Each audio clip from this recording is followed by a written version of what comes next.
I will give a shout out to my guy Michael on X. I'll even send him this video after. I actually thought this was a really interesting thread, so I'm going to share it even after talking about this here. But talking about the Toronto Maple Leafs on top forwards that they could target, and I've talked about this a few times. And so I would say most of the players he talks about here, I've talked about in some sense. But credit to him, he kind of puts it into one lens with the Jay Fresh kind of cards here. So I think there's some good detail to kind of go over.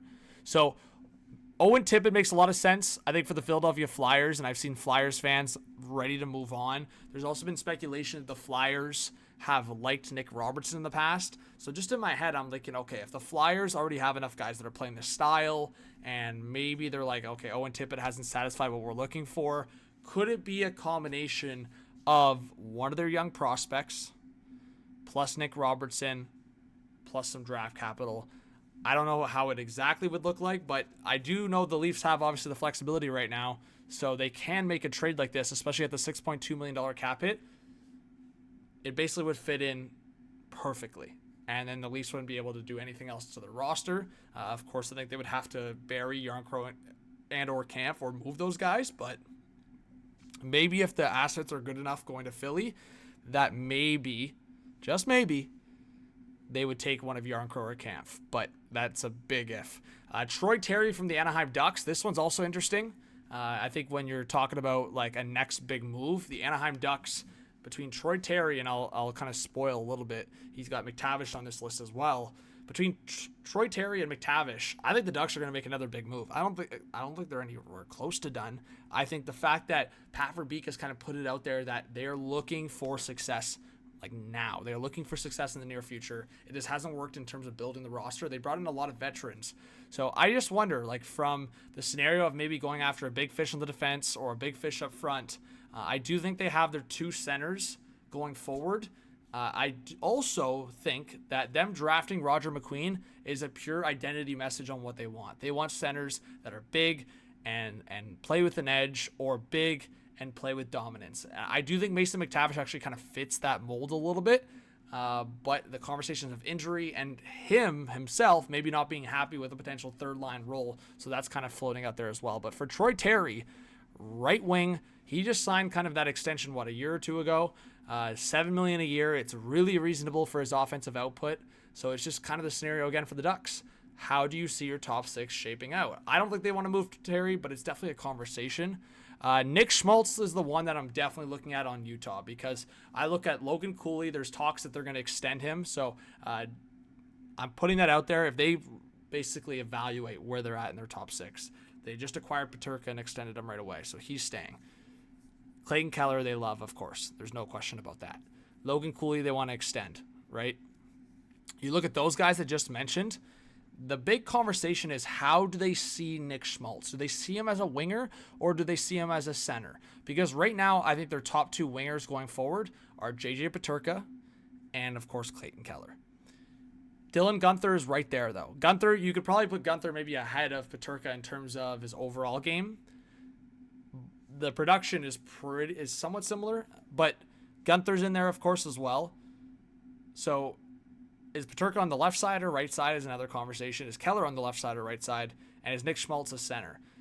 Do the Utah Mammoth want to go after a center in the market right now? And I'm talking about Marco Rossi, Mason McTavish. There's a lot of centers that are in the trade rumors right now, and RFAs that are in the rumors. Nick Schmaltz, he's not massive. I mean, I wouldn't say he's like crazy undersized either, but it's not like the Utah Mammoth top six is very big. So maybe do they want to swap Nick Schmaltz for an upgrade and a bigger forward potentially? That's the conversation, not necessarily meaning it has to be for the Toronto Maple Leafs. It could be for other teams. But I am very curious about a Nick Schmaltz move. And if he's considered a winger, I would definitely see him as a fit next to Austin Matthews on the wing. So that's kind of a conversation as well. Dawson Mercer. This one's really interesting. I do think the New Jersey Devils are trying to reshape their top nine. I also look at Andre Palat and Dougie Hamilton going from a full no move or no trade to modified. Those guys could get moved, and specifically Palat in the forward group. But the other guy that's been talked about a lot is Dawson Mercer. I think there's a lot of teams that would love a Dawson Mercer. I would even look at a team like Montreal being in on Dawson Mercer. So We'll keep an eye on it, but I do think that Mercer is one of those guys that like $4 million cap it for 2 more years. If the Devils don't see him as a pure top 6 player, then maybe they want to spread out the offense a little bit. They like that Connor Brown addition in terms of the third line presence, a little bit of a different style. Mercer's already 24 now, so it's not like he has like a lot of growth left in terms of like what he is. I mean, he's getting close to like he is what he is, which is kind of that second or third liner. Does he play center? Does he play wing? Well, he can play both. So it really depends on what the Devils want to do with Palat as an example, but I do keep hearing the Devils want to add a massive difference maker in their group, and does that mean maybe it's a Mercer and Palat package? Maybe that means it's not with a team like Toronto or a team like Montreal. Maybe it's like a retooling team or a rebuilding team like I just mentioned, the Anaheim Ducks. What if the Ducks and Devils can make a trade where you see guys like Mercer and Palat go to Anaheim, and then the guys I just talked about, McTavish or Terry, going into New Jersey? It's just an idea, but it's actually kind of an idea that makes sense in terms of structure at least. And then Mercer would be like the perfect third line guy for the Ducks. It's a conversation for sure. And then back to the McTavish conversation. I don't think the Ducks should trade this guy. I've made it very clear. But if he doesn't like his role and he's disgruntled, there is a valid conversation to trade him now and get a legit piece back from a team like Ottawa or Toronto. Like a team like Ottawa, for example, Shane Pinto. A team like Toronto, it would definitely have to be built around Easton Cowan. So there's these conversations right now in terms of what do the Ducks want. If the Ducks want a guy that's more ready, then that would be Shane Pinto. And I think there's a lot of combinations of connections with McTavish and the Ottawa Senators as an example. So we're going to keep an eye on that as well.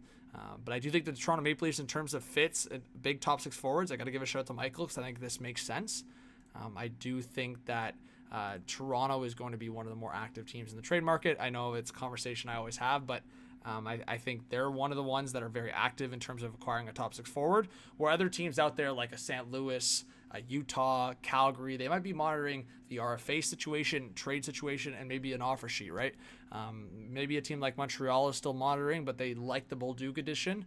I think their conversation is, do they feel Kirby Dach's going to be healthy this year? So a lot of the Atlantic Division teams are busy in the trade market right now, but at the same time, guys like Bowen Byram are being sought after by Western Conference teams like St. Louis, like Calgary, like Utah, like maybe Vancouver. So there's different fits and different kind of conversations right now. But I do think these teams usually like to flip their guys to opposite conferences. So, for example, with guys like Rossi and McTavish, if the Ducks and Wild, respectively, want to move those guys, it's likely to the Eastern Conference. And for a guy like Byram, while I've talked about Detroit as an option, I think the Western Conference is probably more likely for Byram. So we're going to keep an eye on all of that, of course.